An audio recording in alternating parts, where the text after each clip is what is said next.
Dear students, you are welcome to the second online class.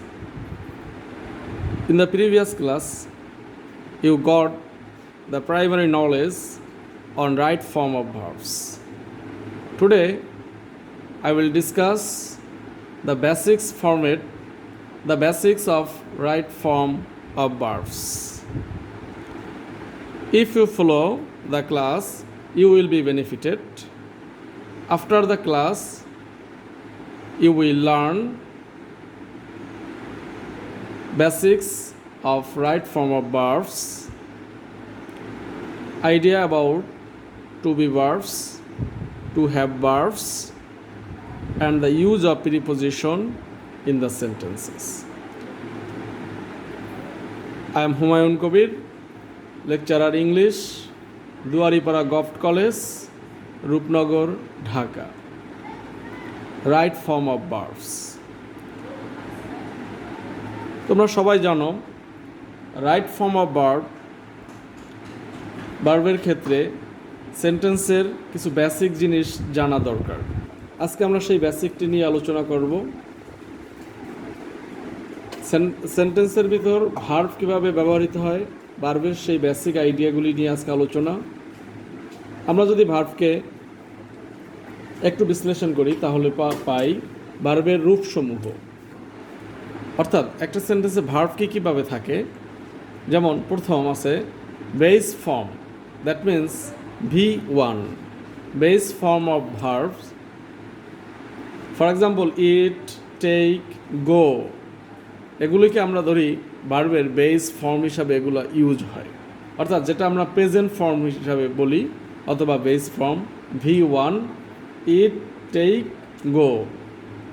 Number 2, past form of the verbs, that means V2, present form ছিল V1, past form V2। ইটকে যদি আমরা পাস্টে নেই তাহলে হয়ে যায় eight, take হয়ে যায় টুক, গো হয়ে যায় went. Number 3, past participle V3, past participle form of the verbs, present form eat, past form ate, past participle eaten. Same ways, take, took, taken, go, went, gone. That means past participle V3, eaten, taken, gone. এমনিভাবে অন্যান্য ভার্বেরও ঠিক change হয়ে যাবে, যেটা আমরা যে গ্রামারের যে অংশটা হলো কনজুগেশন অফ ভার্বস। আশা করি তোমরা সেটা দেখে নিবে বা তোমরা অলরেডি জানো অনেকেই। Number 4, S or ES form. আমরা আগের ক্লাসে জেনেছি কখন এস বা ইএস ব্যবহৃত হয়। এখানে তারপরে বলা হলো V1 প্লাস এস বা ইএস, অর্থাৎ এস বা ইএস ব্যবহৃত হয় শুধু ভার্বের প্রেজেন্ট ফর্মের সাথে, দ্যাট মিন্স বেস ফর্মের সাথে এস বা ইএস ব্যবহৃত হয়। এখানে যদি ইটকে আমরা দেখি তাহলে ইটের সাথে এস যোগ হলো eats, takes, goes. That means V1 plus S, V1 plus S, V1 plus ES, অর্থাৎ এস বা ইএস ব্যবহৃত হয় V1 এর সাথে। এরপরে যেটা বেসিক হিসেবে আমরা এখানে উল্লেখ করেছি সেটা হলো জিরান ফর্ম। ভার্বের আমরা জানি কিছু কিছু ভার্বের সাথে অনেক সময় আমরা আইএনজি রূপ বসতে দেখি, সেখানে V1 প্লাস আইএনজি, অর্থাৎ জিরান হিসাবে যখন সেটা ব্যবহৃত হয়।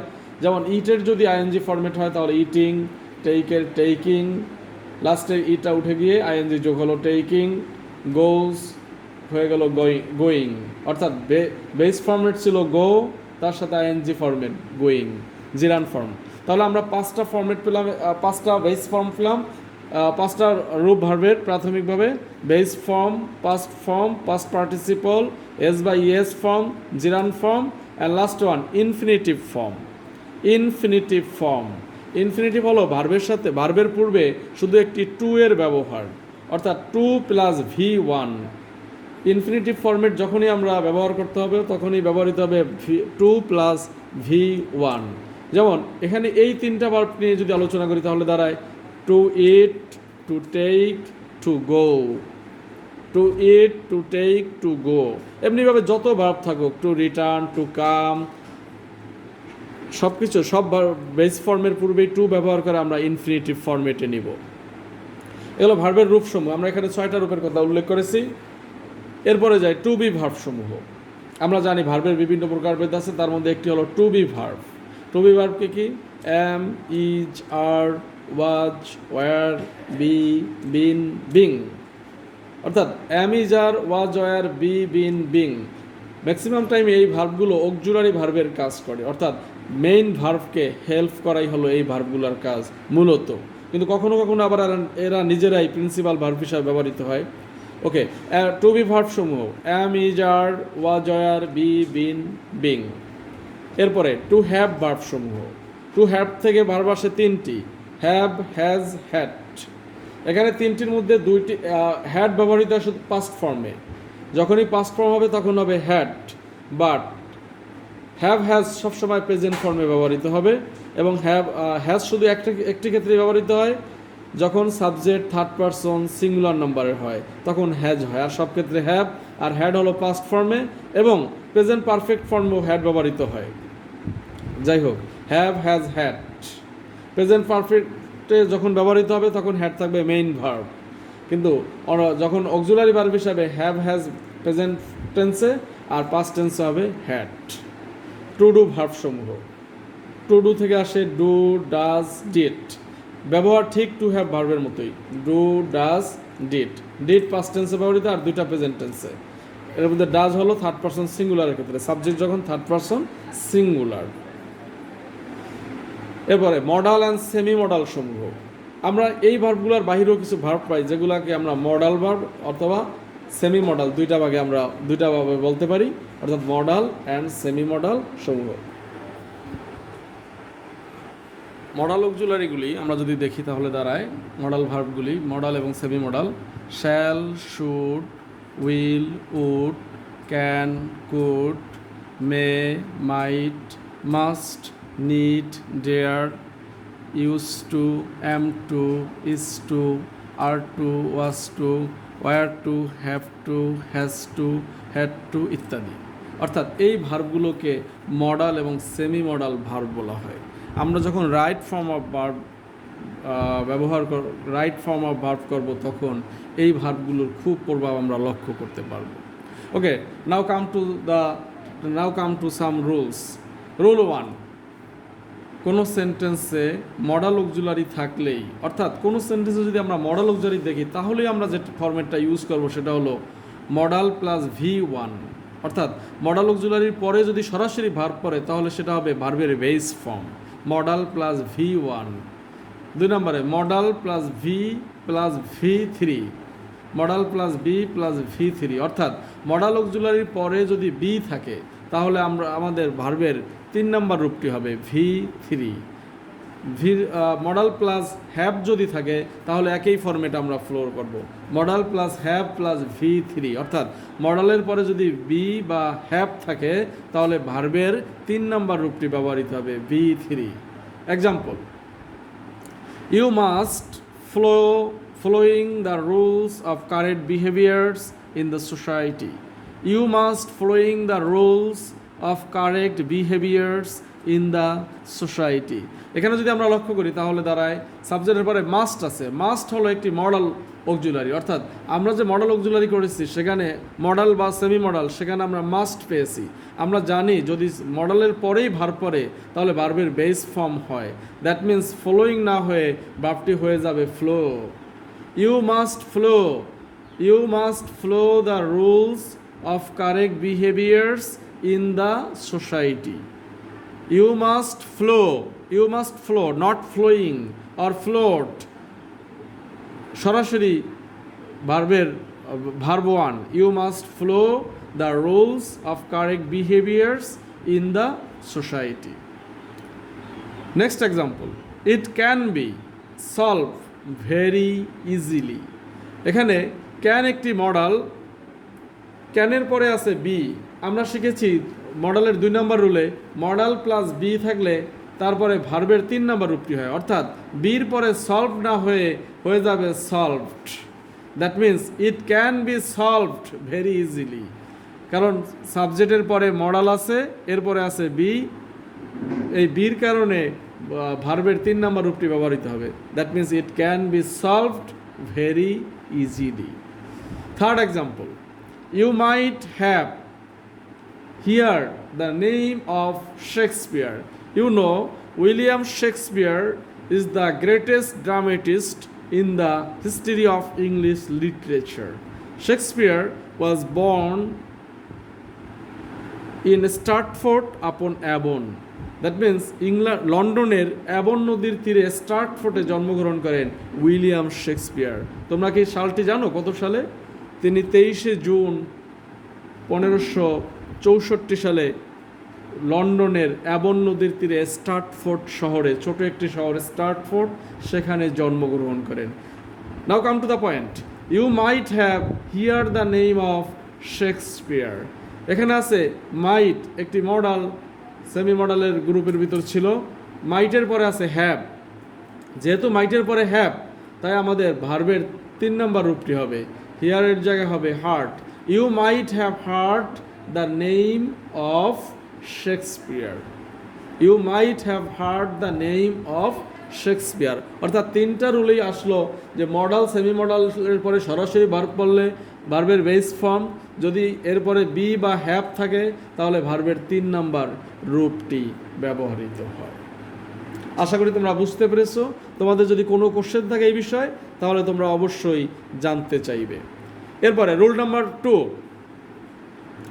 রুল নাম্বার 2, টু ব্যতীত অন্যান্য প্রিপোজিশনের পরে ভার্বের সাথে আইএনজি যোগ হয়। অর্থাৎ রুল 2 প্রিপোজিশন নিয়ে কথা বলা হয়েছে। এখানে আমরা জানি প্রিপোজিশনের পরে যদি কোনো ভার্ব পড়ে তাহলে ভার্বের সাথে আইএনজি যোগ হবে, কিন্তু একটি প্রিপোজিশন বাদে, সেটা হলো টু, TO2। টু ব্যতীত অন্যান্য সকল প্রিপোজিশনের পরে ভার্বের সাথে আইএনজি যোগ হয়, অর্থাৎ 2 + V1। অর্থাৎ টু যখন ব্যবহৃত হবে তখন 2 এর সাথে হবে ভার্বের বেস ফর্ম, আর সব ক্ষেত্রে হবে ভার্বের সাথে আইএনজি যোগ। For example, I went to the New Market for buying a shirt. আমরা যদি এটি ঘুরিয়ে বলি তাহলে তারা এরকম, for buying a shirt I went to the New Market.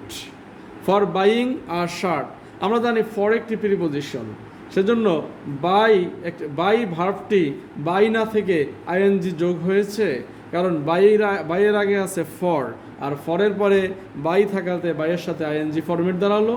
For buying a shirt I went to the New Market, অথবা I went to the New Market for buying a shirt. Next example, John went to the stadium to enjoy the game. John went to the stadium to enjoy the game. আমরা জানি 2 এর পরে ভার্বের base form বসে B1, ঠিক এখানে 2 এর পরে এনজয় বসে গেছে, নট এনজয়েড, নট এনজয়িং, অন্য কোনো ফরম্যাট নয়, সরাসরি enjoy, two enjoy the game. এভাবে যত এক্সাম্পলই আসুক 2 এর পরে ভার্বের বেস ফর্ম, আর 2 ব্যতীত অন্যান্য সকল প্রিপোজিশনের পরে ভার্বের সাথে আইএনজি যোগ হয়। আমরা জানি 2 এর পরে ভার্বের বেস ফর্ম হয়, কিন্তু ব্যতিক্রম রয়েছে এখানে। যদি থাকে with a view two, look forward two, অর্থাৎ এখানেও 2 আছে। দুটো টার্ম যদি আমরা ইউজ করি, with a view two, look forward two, এরপরে ভার্বের সাথে আইএনজি যোগ হয়। এখানে 2 থাকার পরেও আইএনজি যোগ হবে। আমরা জানি সকল 2 এর পরে ভার্বের বেস ফর্ম, কিন্তু with a view two, look forward two, এরপরে ভার্বের সাথে আইএনজি যোগ হয়। যেমন I went to the reading room. I went to the reading room with a view to prepare my lesson. With a view to prepare my lesson. Prepare bracket. তাহলে prepare এর জায়গায় কি হবে? আমরা জানি with a view to, এখানে এই 2 এর পরে ভার্বের সাথে আইএনজি যোগ হবে, তাহলে prepare না হয়ে preparing. I went to the reading room. যদি আমরা অর্থ করি তাহলে দাঁড়ায়, আমি পড়ার রুমে গিয়েছিলাম with a view two preparing my lesson, আমার পাঠ প্রস্তুত করার উদ্দেশ্যে। উইথ এ ভিউ টু অর্থগতভাবে দাঁড়ায় উদ্দেশ্য, অর্থাৎ আমি রিডিং রুমে গিয়েছিলাম আমার পাঠ প্রস্তুত করার জন্য। I went to the reading room with a view to preparing my lesson. That means with a view two এর পরে ভার্বের বেস ফর্ম না হয়ে ভার্বের সাথে আইএনজি যোগ হয়ে গেল। Next example, she looks forward to get a good jobs, get bracket, she looks forward to get a good jobs. তাহলে গেটের সাথে গেট কি হয়ে যাবে, এখানে আছে look forward to, that means get না হয়ে আইএনজি যোগ হয়ে যাবে, getting, she looks forward to getting a good jobs, that means with a view to এবং লুক ফরওয়ার্ড টু এর পরে ভার্বের বেস ফর্ম না হয়ে ভার্বের সাথে আইএনজি যোগ হয়ে যায়। দ্যাট মিন্স টু ব্যতীত অন্যান্য প্রিপজিশনের ক্ষেত্রে ভার্বের আইএনজি যোগ হয়, কিন্তু টু এর পরও আইএনজি যোগ হয় যদি থাকে উইথ এ ভিউ টু এবং লুক ফরওয়ার্ড টু। আশা করি বুঝতে অসুবিধা হবে না। তারপরও কারো কোনো কোশ্চেন থাকলে অবশ্যই সেই কোশ্চেনটি করবে। Rule three number 1, two do verb plus verb 1, that means to do ভার্বের পরে সবসময় ভার্বের বেস ফর্ম বসে, টু ডু ভার্বের পরে ভার্বের বেস ফর্ম বসে। ঠিক একইভাবে টু হ্যাভ ভার্বের পরে ভার্ব 3 বসে, অর্থাৎ ভার্বের 3 নম্বর সূত্রটি বসে। আমরা যদি এখানে বিশ্লেষণ করি তাহলে দাঁড়ায় টু ডু ভার্বকে আমরা আগেই জেনেছি, টু ডু ভার্ব থেকে আসে ডু, ডাজ, ডিড, এরপরে অবশ্যই ভার্বের base form that means verb 1। এবং টু হ্যাভ ভার্ব বলতে আমরা জানি হ্যাভ, হ্যাজ, হ্যাড, 3টি ভার্ব, এরপরে অবশ্যই V3 দ্যাট মিন্স ভার্বের 3 নাম্বার ফরম্যাটটি এখানে বসবে, অর্থাৎ টু ডু ভার্বের পরে বেস ফর্ম, টু হ্যাভ ভার্বের পরে verb 3। For example, I do not know the reason of his failure. I do not know the reason of his failure. No bracket. এখন এখানে তাহলে কি দাঁড়াবে, কি হবে?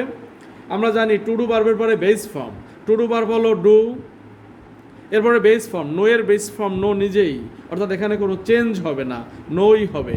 I do not know the reason of his failure.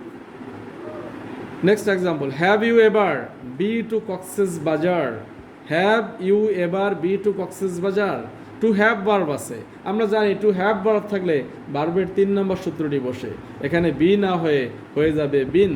Have you ever been to Cox's Bazar, যদি have you ever been to Cox's Bazar, that means have ভার্বের পরে ভার্বের সাথে বি না হয়ে ভার্বের বিন রূপটি হয়ে গেল, অর্থাৎ ভার্ব 3। অর্থাৎ রুল 3তে আমরা যেটা পেলাম সেটা হলো কোথাও টু ডু ভার্বের পরে ভার্বের বেস ফর্ম এবং টু হ্যাভ ভার্বের পরে ভার্বের 3 নাম্বার রূপটি বসবে। এভাবে যত example, I do not know the reason of his failure, you do not know the reason of his failure, he does not know the reason of his failure, অসংখ্য example যেভাবেই হোক। Karim doesn't know the reason of his failure, ঠিক আছে। Have you ever been to Cox's Bazar, has Rahim gone to Cox's বাজার, ঠিক একইভাবে ভার্বের 3 number রূপটি ব্যবহৃত হবে। প্রিয় শিক্ষার্থীরা, আজকের রুলগুলির উপর তোমরা 20টি এক্সাম্পল আগামী ক্লাসে লিখবা এবং তোমরা বাসায় প্র্যাকটিস করবা। কারো যদি কোনো সমস্যা থাকে তোমরা অবশ্যই সেই সমস্যাগুলোকে তোমরা জানতে চেষ্টা করবা এবং তোমরা যে কোশ্চেন করবা অবশ্যই সেই কোশ্চেনের অ্যান্সার দেওয়ার চেষ্টা করা হবে। তোমাদের সবাই ধৈর্য ধরে ক্লাস করার জন্য তোমাদের সবাইকে আবারও ধন্যবাদ। তোমরা সবাই ভালো থাকবে, আবার দেখা হবে নেক্সট কোনো একদিন। আল্লাহ হাফেজ।